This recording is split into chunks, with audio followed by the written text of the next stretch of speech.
কুষ্টিয়াতে সেদিন সাংবাদিকদের সম্মানার্থে মত বিনিময় সভা ছিল। আমার মাত্র 6 মিনিট সময় দিয়েছে। তাদের যে দায়িত্ব কর্তব্য, তাদের যে মর্যাদা, আমরা শুনি যে সাংবাদিকতা এটা মহান পেশা। সাংবাদিককে মানুষ এমনি পেশা বলে না, কি বলে? বলে মহান পেশা। যে মহান পেশার দায়িত্ব কি এটা বোঝাতে হবে না? আমি একটা তুলনা দিয়েছিলাম যে রাসূলুল্লাহ বার্তাবাহক ছিলেন। উনি সত্য বার্তাগুলো আল্লাহর কাছ থেকে পেতেন, সঠিকভাবে পৌঁছিয়ে দিতেন। এমনকি বিদায় হজের ভাষণে তিনি বলেছিলেন, আমি কি সঠিকভাবে তোমাদের কাছে আল্লাহর বাণী পৌঁছাতে পেরেছি? সবাই এক বাক্যে বলেছিল, হ্যাঁ পৌঁছাননি, হাতে কলমে আপনি দেখিয়েছেন।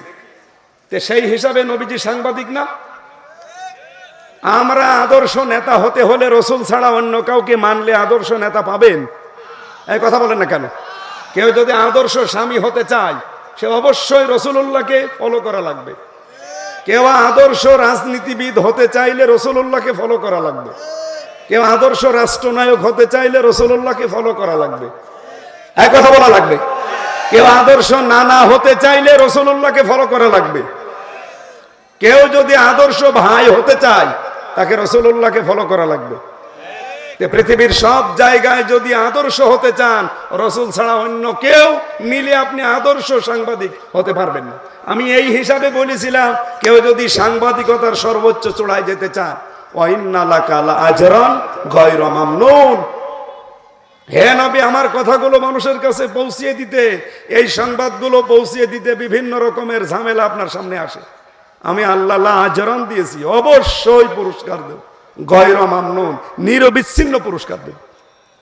রাসূলুল্লাহ সত্য সংবাদ পৌঁছিয়ে দিয়ে যদি পুরস্কার পায়, কিয়ামত পর্যন্ত যারা সত্যকে সত্য বলে আঁকড়িয়ে ধরে ওগুলো যারা প্রচার করতে গিয়ে বাধার সম্মুখীন হবে, তারা কি পুরস্কার পাবে না?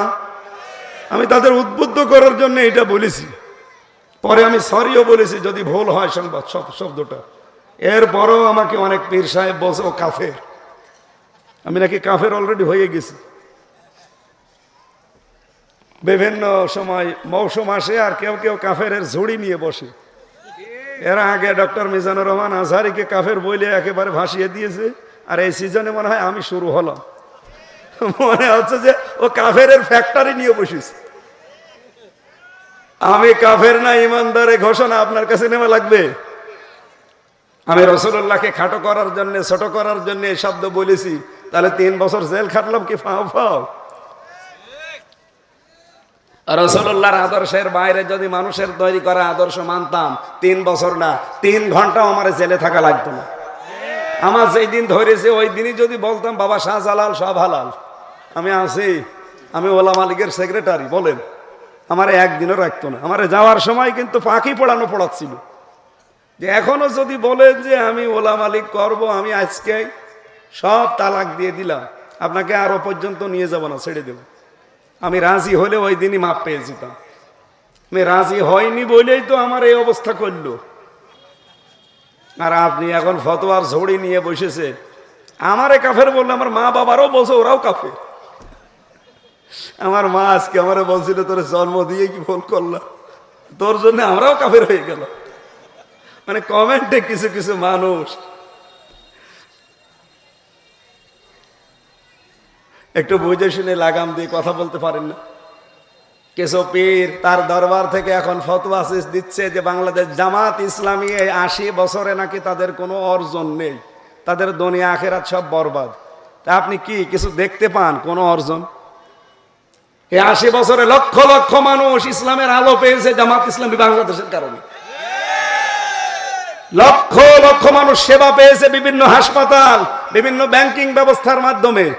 আপনি কি করেছেন বলেন তো? খালি দরবার আর পেট ছাড়া কি আছে আপনার? আপনার কোনো কিছু থাকলে আপনি বলেন যে আমার এটা আছে। কি আছে আপনার?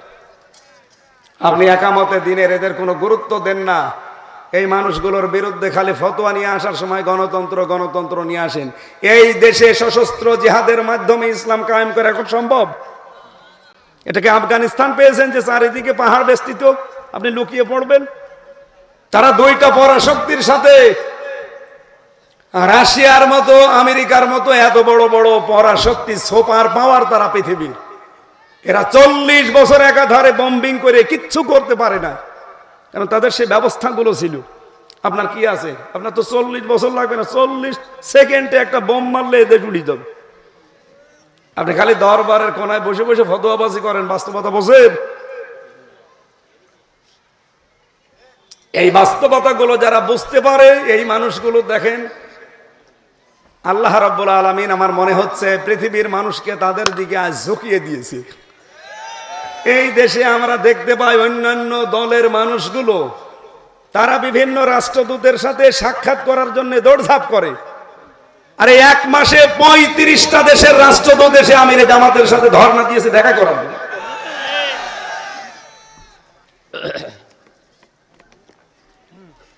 সম্মানিত ভাইরা, কথাবার্তা বলতে গিয়ে আমি যে পর্যন্ত যেতে চাই বোঝাতে দেয় না। এর আগেই কাটসাট করে উল্টাপাল্টা দিয়ে রং ঢং লাগিয়ে এমন ভাবে হেডিং দেয়। সাংবাদিকদের জন্য যেটা বলেছিলাম আমি এই জন্য বলেছি যে আপনারা এরকম সাংবাদিক হবেন। আদর্শ সাংবাদিক হতে হলে রাসূলুল্লাহকে ফলো করা ছাড়া হতে পারবেন? বলেন বলেন। অথচ এই শব্দটাকে এক পীর সাহেব বলে এটা ফালতু শব্দ। সাংবাদিক একটা ফালতু শব্দ? এটা মহান শব্দ। এটা কত মানুষ জীবনের উপরে রিস্ক নিয়ে সত্য প্রকাশ করে। হ্যাঁ, সাংবাদিকতা যেভাবে করা দরকার ওই মানে হয়তো এখন অনেকে যেতে পারছে না। এটার দোষ কি সাংবাদিকতার না ওই লোকটার? আমাদের কুষ্টিয়াতে একটু সত্য তুলে ধরেছিল, তারে মাথা ফাটিয়ে এমনকি গলার রগ পর্যন্ত ছিঁড়ে দিয়েছে। সে এখন জীবন মৃত্যুর সন্ধিক্ষণে ঘুরতেছে। সাংবাদিক কালবি, রফিকুল্লাহ কালবি। ও বাঁচবে কি মরবে আল্লাহ জানে। আল্লাহ পাক এমনি তো আজরন গয়র মামনুন দেয়নি। সত্য তুলে ধরতে গেলে ঝামেলা আসবে, আর এই ঝামেলা মোকাবেলা করে যখন মানুষ সত্য তুলে ধরবে তার জন্য পুরস্কার আল্লাহর বাধা প্রাপ্ত না, নিরবিচ্ছিন্ন। সুবহানাল্লাহ বলতে পারেন নাই? আমরা এরকম পুরস্কার পেতে চাই না, সত্যের পক্ষে এবং সত্য তুলে ধরার মাধ্যমে। যেহেতু কোরআনওয়ালা হওয়ার জন্য এসেছি, কিয়ামতের দিন সাহেবে কোরআন যারা, ইকরালি সাহেবুল কোরআন, এদেরকে আল্লাহ ডাক দেবেন। ডাক দিয়ে বলবেন ইকরা, পড়ো, অর্তাকি, উপরে ওঠো। এতটুকু আল্লাহর নবী শেষ করেন, অরাত্তিল দিয়েছেন। পড়তে হবে আপনাকে তারতিলের সাথে। কিয়ামতের দিনও যদি আল্লাহ পড়তে বলে পড়বেন তারতিলের সাথে। কামা কুনতা তুরাত্তিলু ফিদ দুনিয়া, যেভাবে দুনিয়ায় পড়তেন। আমার প্রশ্ন, এদিকে তাকান, কিয়ামতের দিন আল্লাহ সাহেবে কোরআনকে ডাক দিয়ে যে বলবেন পড়ো আর উপরে ওঠো। কত উপরে উঠবা? যে কয়টা আয়াত তেলাওয়াত করতে পারবা অতর উপরে উপরে তোমারে তুলে দেব। তার মানে ওই কয়তলা বিশিষ্ট বিল্ডিং এর উপরে তোমার স্থান দেব। তাহলে আমাদের উচিত এই দুনিয়ায় থাকতে কোরআনে কারিমের সাথে সম্পর্ক আরো বেশি বেশি তৈরি করা। কিয়ামতের দিন অন্তত আমরা প্রত্যেকেই যেন 6666 অথবা 6236, একটা প্রসিদ্ধ একটা বিশুদ্ধ, এই বিল্ডিং এর মালিক আমরা যেন হতে পারি কোরআনের মাধ্যমে। বলেন আমিন। কিভাবে পড়তে হবে কিয়ামতে? অরাত্তিল, তারতিলের সাথে। এই তারতিলের সাথে কি? দুনিয়ায় যদি আপনি তারতিলের সাথে পড়েন কিয়ামতের দিনও পড়তে পারবেন। এই জন্য নবীজি বলেন কামা কুনতা তুরাত্তিলু ফিদ দুনিয়া, দুনিয়ায় যেভাবে তারতিলের সাথে পড়তে ওইভাবে পড়ো। কোরআনে কারীম পড়ার ব্যাপারে যেহেতু 3টা শব্দ পাওয়া যায়, ক্বারা, রাতালা আর তালাওয়া, সুতরাং কোরআন পড়তে হবে কিয়ামতের দিন এই 3টা ক্যাটাগরির ভেতরে থেকে। মুফাসসির যারা ব্যাখ্যা করেন তারা লিখেছেন কেউ যদি তারতিলের সাথে কোরআন পড়তে চায় তাহলে কোরআনের হক আদায় হয়। আল্লাযীনা আতাইনাহুমুল কিতাবা ইয়াতলুনাহু হাক্কা তিলাওয়াতি। সূরা বাকারা 201 নম্বর আয়াত, 21 নম্বর আয়াত। কথা আর বলা যাবে না, একটু পিছিয়ে নাও, ওখানে মানুষ আছে তো পিছিয়ে নাও।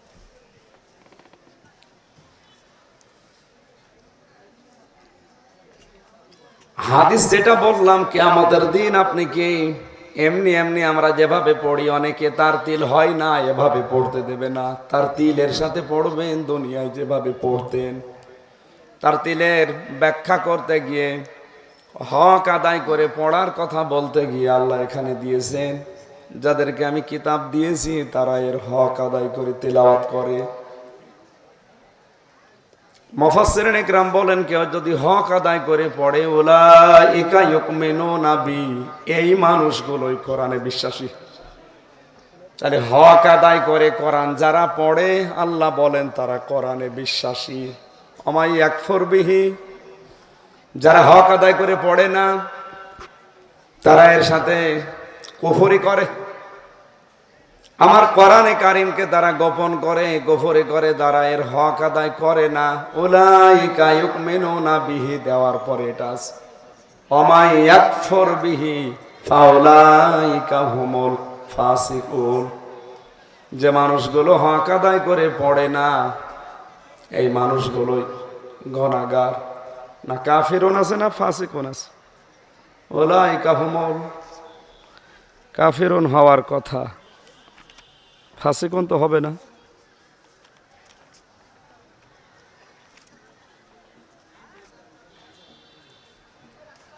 উলাইকা হুমুল খাসিরুন আছে, তারা ক্ষতিগ্রস্ত হবে দুই জগতে, দুনিয়া এবং আখিরাতে।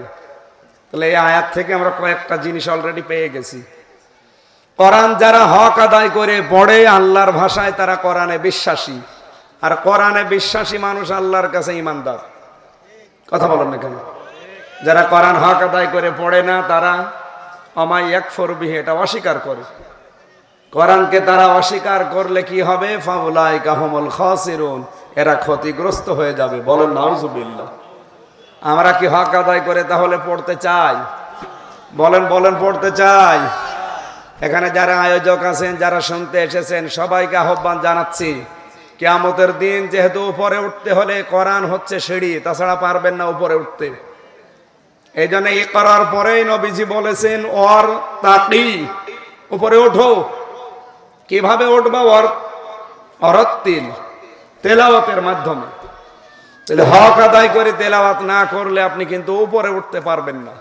এখন হক আদায় করে দুনিয়ায় তেলাওয়াত করছে কারা, এটা তো জানা দরকার। আপনি করছেন কিনা দেখেন তো।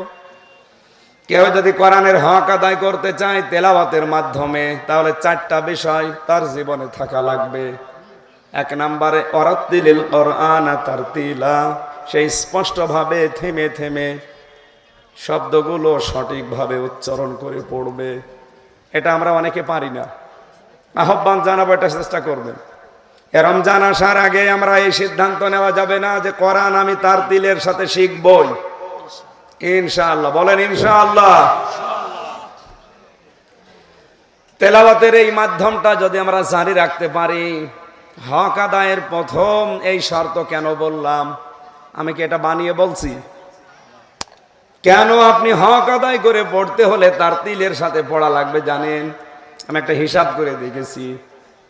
7 দিন একাধারে কেউ যদি শুধু নামাজের ভেতরে 3 আয়াত করেও তেলাওয়াত করতে থাকে, ফরজ নামাজ, ওয়াজিব নামাজ, সুন্নত নামাজ, নফল নামাজ, এমনকি তাহাজ্জুদের নামাজ আছে, আওয়াবিন আছে, চাষ্ট আছে, বিভিন্ন রকমের নামাজ মিলে যদিও তেলাওয়াত করতে থাকে, ওরা কোরআন শরীফ নামাজের ভেতরে 7 দিনে তেলাওয়াত হয়ে যাবে।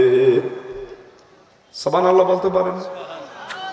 এটা তো এই নিয়ম এমনি আল্লাহ তৈরি করে দেয়নি। নামাজের ভেতরে পড়ো যতটুকু তোমার সহজ লাগে। কেন?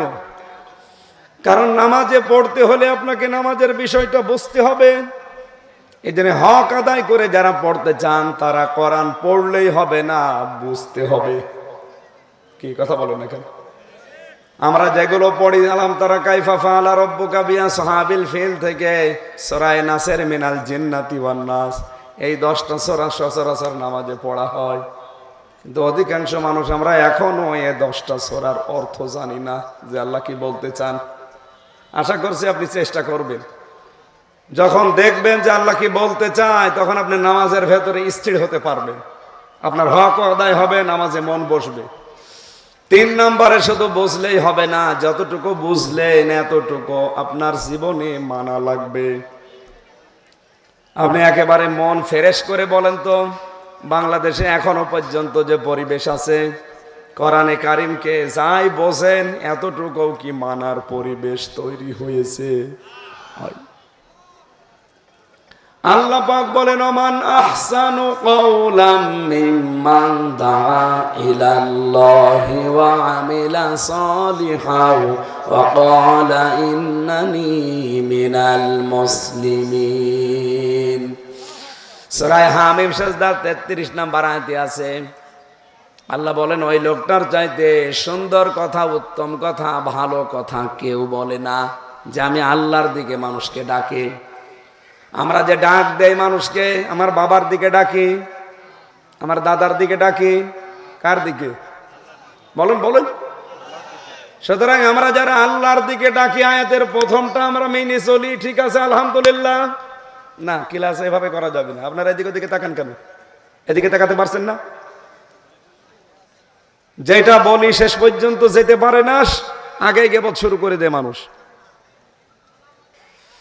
আমার ভাইরা, এজন্য বাংলাদেশে যেহেতু সেই পরিবেশ এখনো আসে নাই, আমরা চেষ্টা করছি ওটা তৈরি করে দেওয়ার, যেখানে থাকলে অন্তত কোরআনে কারিমকে মানা যায়।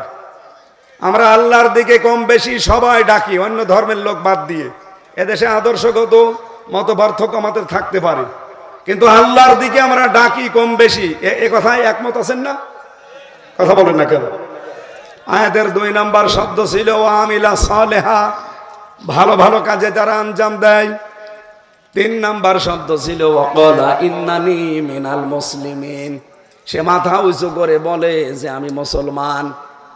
অচেনায়দাবাসী, আমি শুধু আপনার জন্য কথা বলছি না, এর রেকর্ড হচ্ছে, সারা দুনিয়া চলছে। আমার সামনে এখন 5-6 হাজার মানুষ না, এখন আমার সামনে সারা বাংলাদেশ। সবাইকে উদ্দেশ্য করে ইখলাসের সাথে কথা বলছি। এই আয়াতে আল্লাহর বিধান ছিল 3টা। আল্লাহর দিকে ডাকা লাগবে, ভালো ভালো কাজে আঞ্জাম দেওয়া লাগবে, আর শেষে বলা লাগবে যে আমি মুসলমান। কি আপনি সত্যি করে বলেন তো, আল্লাহর দিকে কম বেশি ডাকি আমরা, এটা ঠিক আছে। ভালো ভালো কাজেও কিছু আমরা করি, এটাও ঠিক আছে। 3 নাম্বারটা আপনি বলতে পারবেন?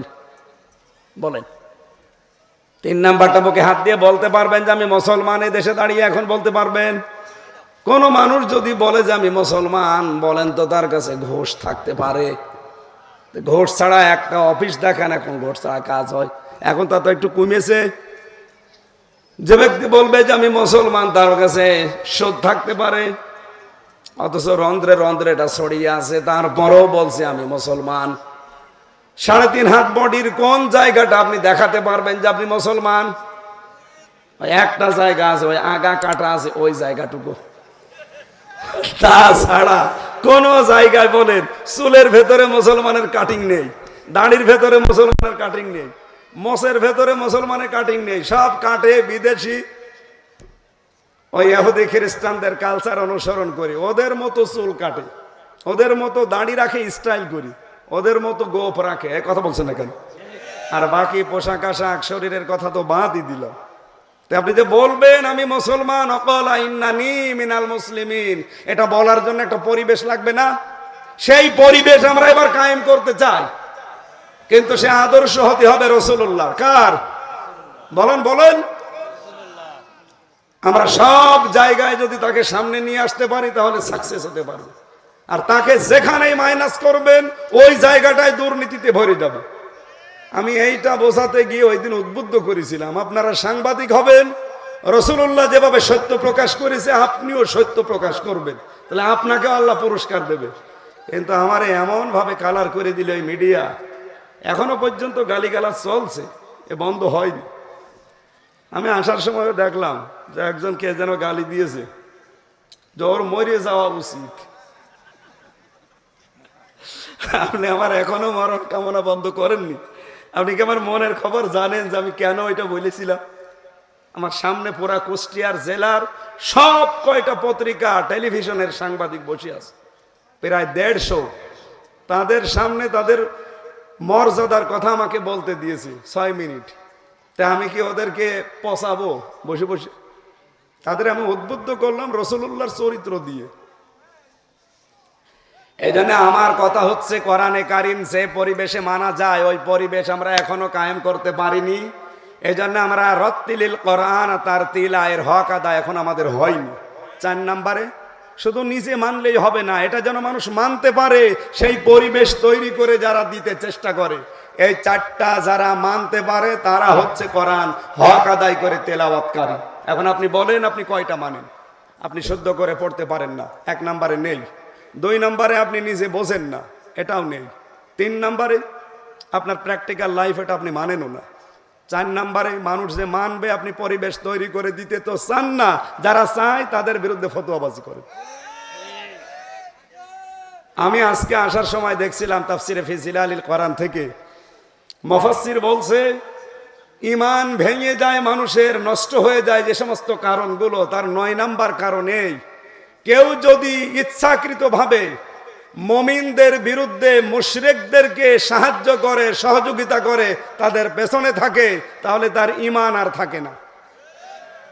বাংলাদেশে যেই মানুষগুলো মুখ ফুটে বলে ফেলে যে আমরা শরিয়া আইন বিশ্বাস করি না, আপনি যারা শরিয়া আইন বিশ্বাস করে তাদের পেছনে না থেকে এই মানুষগুলোর পেছনে সাপোর্ট দেন, তাদের সাথে সহযোগিতা করেন, তাদের সাথে মিলেমিশে থাকেন, আপনার যত বড় দাড়ি হোক ঈমানে সমস্যা আছে।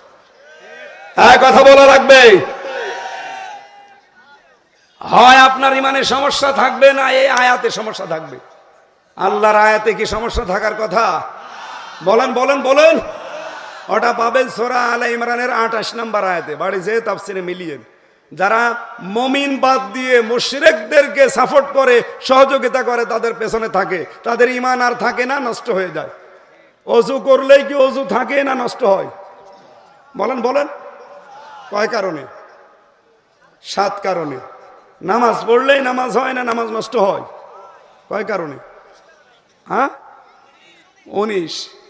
এরকম প্রতিটি ইবাদত করলেই হয় না, ওটা আবার নষ্ট হয়ে যায়।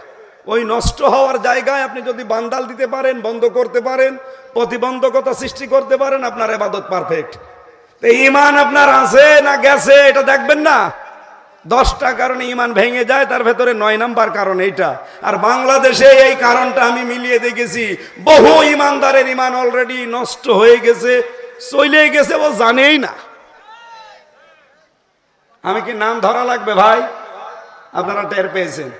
যারা মুশরিকদের সাহায্য করে, সহযোগিতা করে, পেছনে থাকে, ওদের আর ঈমান থাকে না, ওদের ঈমান নষ্ট হয়ে যায়। আর আপনি নিজেই জানছেন যে মুশরিক কারা।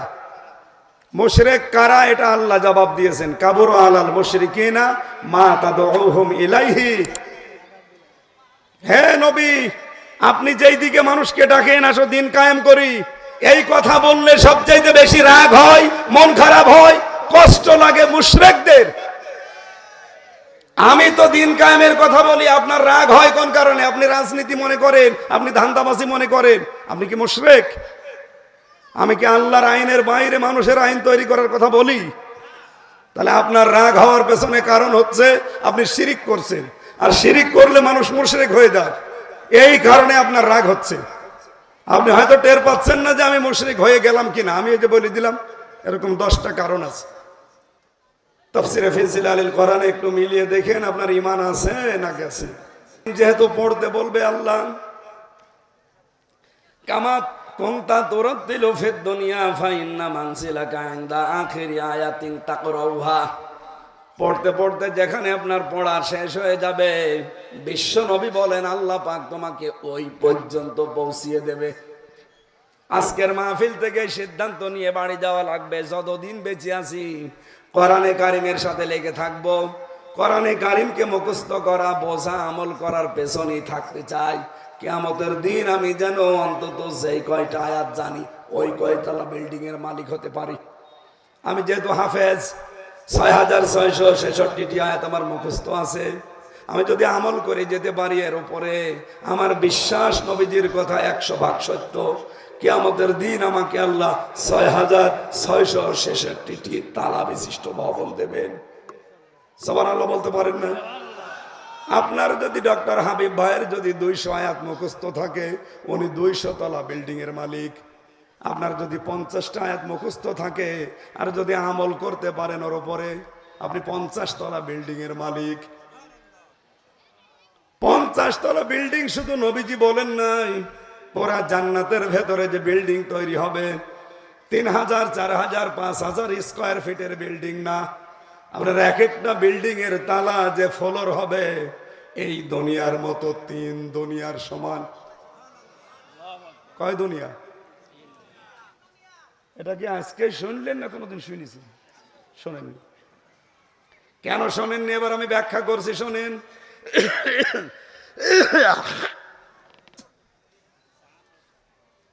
কিছুই লাগবে না ভাই। কোরআনে কারিমে আল্লাহ জান্নাতের কথা যেখানেই বর্ণনা দিয়েছেন দেখবেন সেখানে জান্নাতিন তাজরি মিন তাহতিহাল আনহার এভাবে দিয়েছেন। আমি অন্তত যত জায়গায় পড়েছি জান্নাত 1 বছর না, জান্নাত বহু বছর। যখন নিয়ামতের কথা আছে চিন্তা করলাম আল্লাহ জান্নাত বহু বছর দিলেন কেন? আপনি আরবি ভাষায় একটা জিনিস দেখবেন 1 বছর, 2 বছর, বহু বছর। 1 বছরের পরে একবারে লাফ মেরে বহু বছরে যেতে পারবেন না। আরবিতে বছর কয় প্রকার? 3 প্রকার। বলেন বলেন। 1 বছর, 2 বছর, বহু বছর। তাহলে 1-এর পরে 2 হলে দ্বিবচন হয়, 2-এর উপরে গেলে কমপক্ষে 3 হওয়া লাগবে। আল্লাহ যেখানে জান্নাতিন তাজরি মিন তাহতিহাল আনহার দিলে, যে এমন একটা বাগান দেব, জান্নাত দেব যার তলদেশ দিয়ে নদী আর নহর প্রবাহমান, জান্নাতুন বললেন না, জান্নাত বললেন কেন?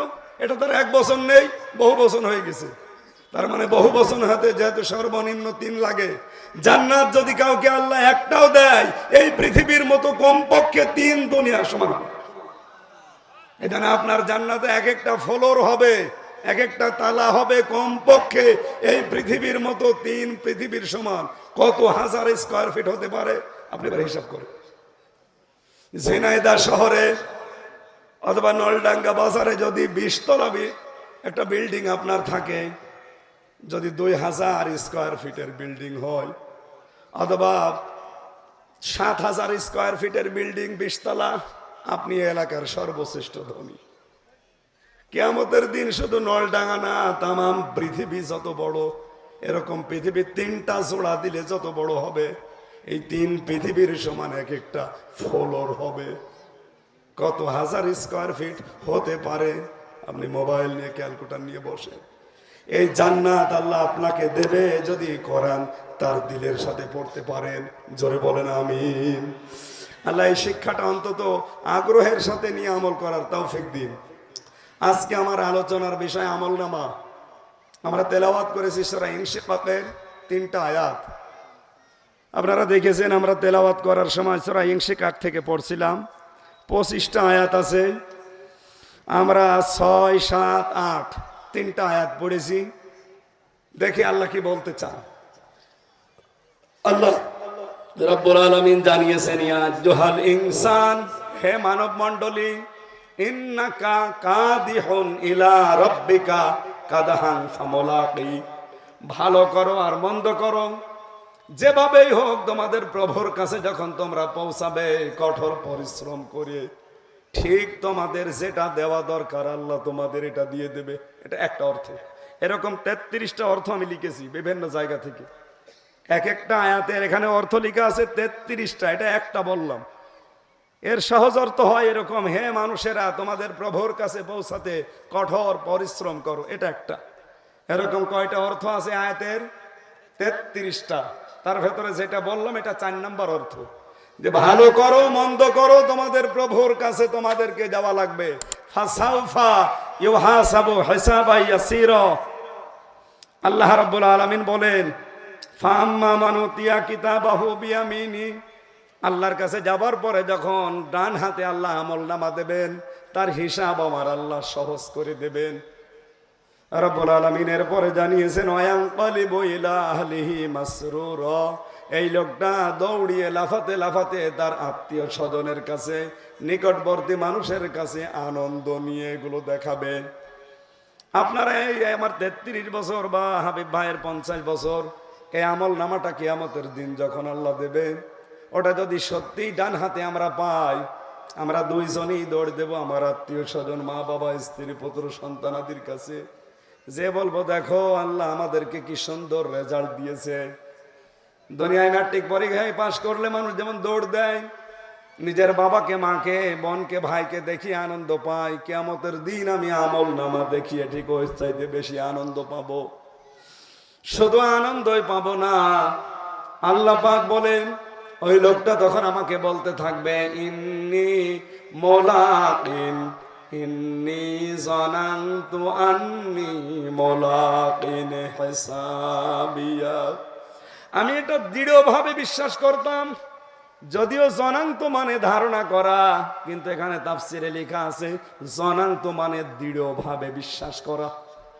উনি গ্যারান্টি দিয়ে বলবে ইন্নী জনান্ত, অবশ্যই আমি দৃঢ়ভাবে বিশ্বাস করতাম, আন্নী মোলাকিন হিসাবিয়া, যে আমাকে হিসাবের সম্মুখীন হওয়া লাগবে, হিসাবের মুখোমুখি হওয়া লাগবে, আমাকে কিয়ামতের দিন আমাকে দাঁড়ানো লাগবে আল্লাহর সামনে।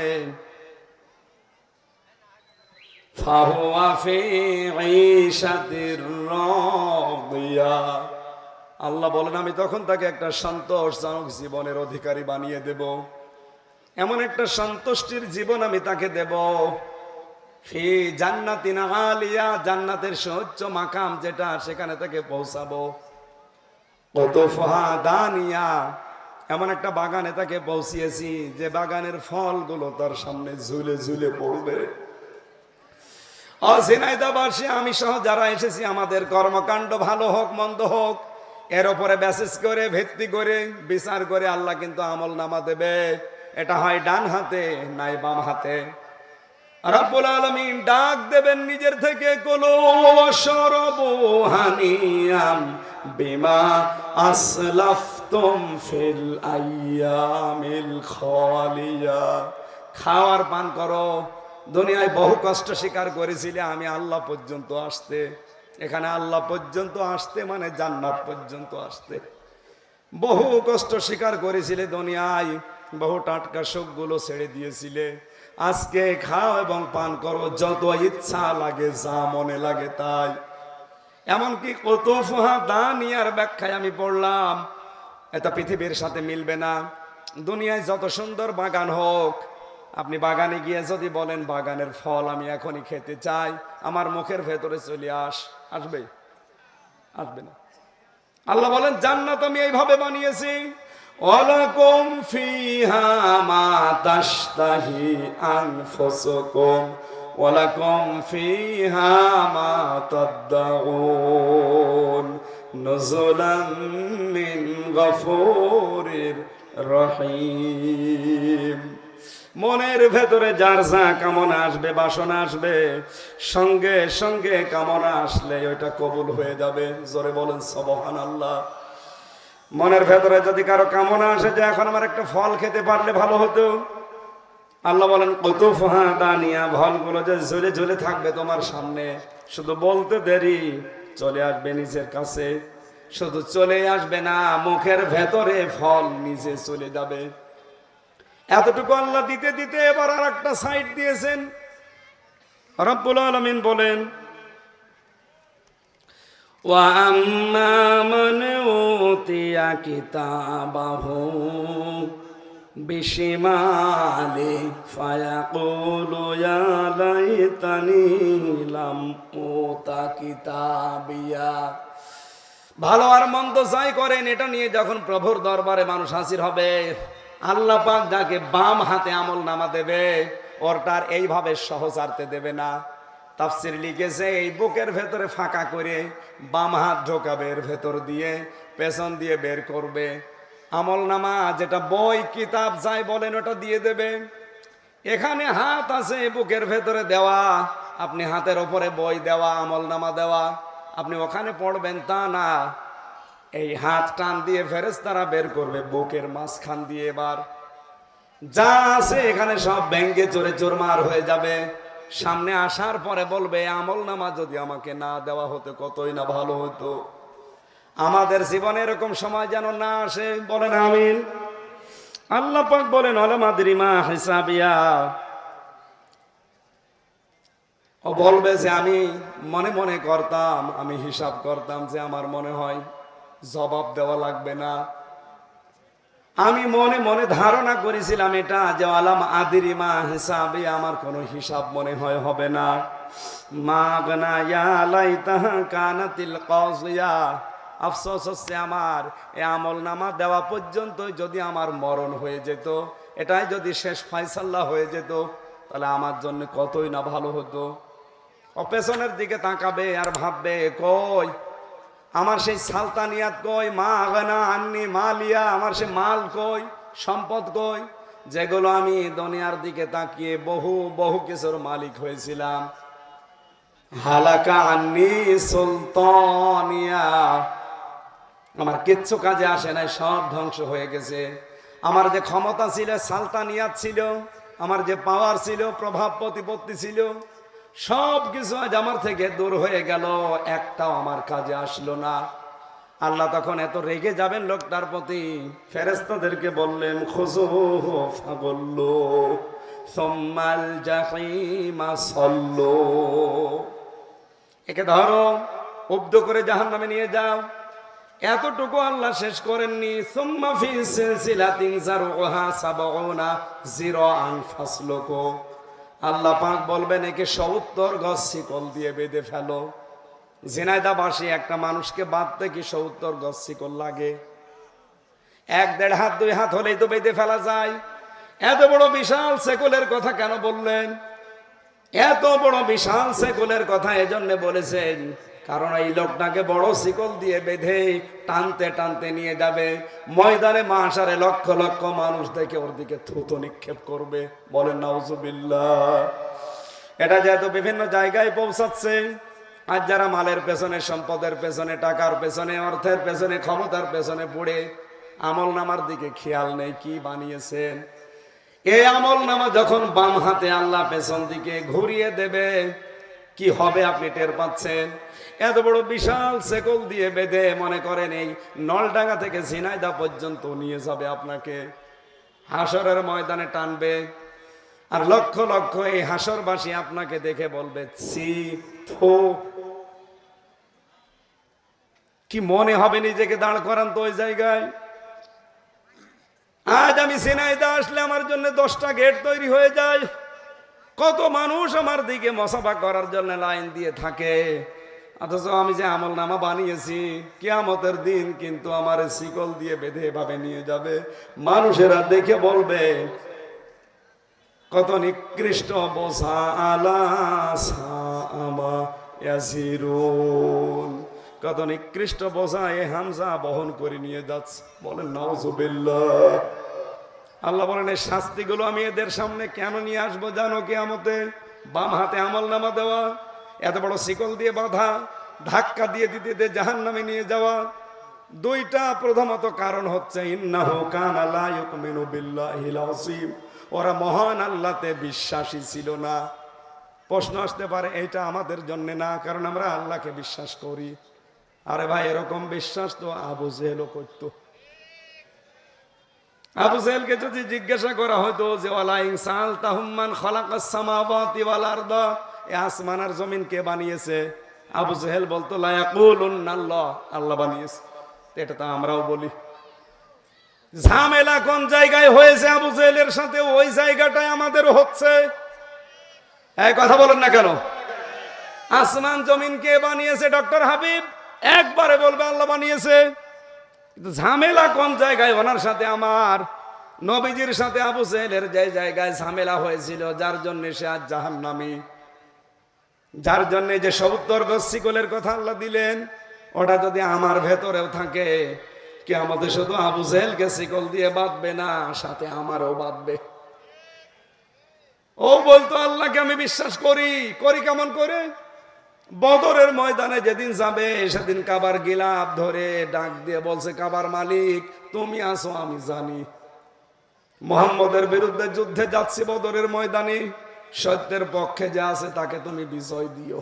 ওর দোয়াও কবুল হয়ে গেছে, কারণ ও তো আর সত্যের পক্ষে ছিল না। ছিল সত্যের পক্ষে যিনি ছিল, তার দোয়া কবুল হয়ে গেছে।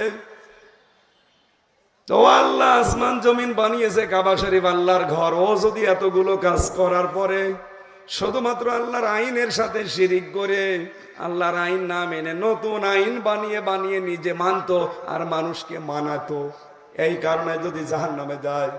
আজ বাংলাদেশে যারা আল্লাহর আইন বাদ দিয়ে অন্যের আইন প্রতিষ্ঠার জন্য আন্দোলন করেন, অন্যের আইন নিজেরা মানবেন, অন্যকে মানাবেন বলে আপনারা দল করেন, আপনি বলেন তো আপনার ভেতরে আর আবু জেহেলের ভেতরে পার্থক্য কোন জায়গায়? আপনি বলতে পারেন হুজুর আমি কিন্তু নলডাঙ্গা জামে মসজিদের সভাপতি। নলডাঙ্গা জামে মসজিদ কে চেনে? আবু জাহেল ছিল কাবা শরীফের সভাপতি। আপনার আর ওর কত পার্থক্য। যদি বলতে চান যে হ্যাঁ আমি শুধু সভাপতি না এই মসজিদের, আমি হজ করে এসেছি, আপনি বলেন আবু জেহেল ও কিন্তু হাজি যারা তাদের পানি পান করাইতো, যদিও তার স্বার্থ ছিল।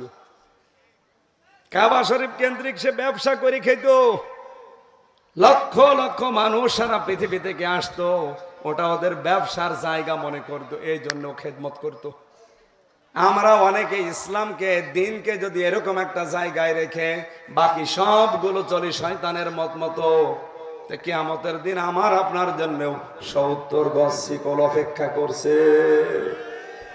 2 নম্বরে গুণ ছিল কি তার? ওয়ালা ইয়াহুদ্দু আলা তুআমিল মিসকিন, সে মিসকিনদেরকে খাবার দিত না এবং খাবার দেওয়ার উৎসাহ জাগাতো না। এখন মিসকিন কি? এটা সাকান থেকে এসেছে। সাকানা ইয়াসকুনু মানে বসবাস করার জায়গা যাদের নেই, এই জায়গাগুলো যারা তৈরি করে দেয় না এবং তৈরি করে দেওয়ার জন্য উদ্বুদ্ধ করে না। আজ 14 মাস চলছে, কত মানুষের ঠাঁই নেই মাথা গোজার মতো।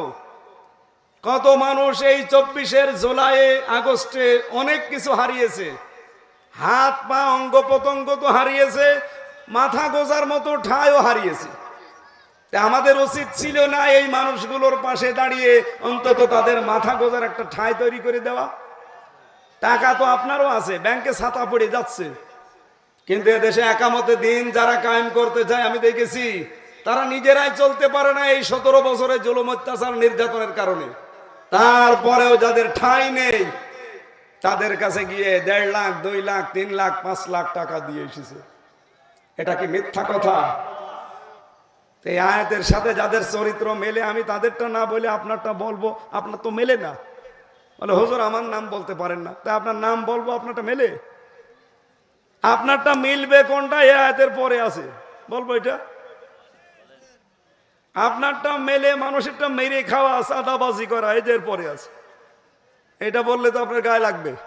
এই জন্য এটা আর বলছি না, যে পর্যন্ত থাক ও পর্যন্ত, পরে আর যাচ্ছি না। নাকি আপনারা কি এ পর্যন্তই শুনে শেষ করে দিলেন নাকি সামনের আয়াতে যাব?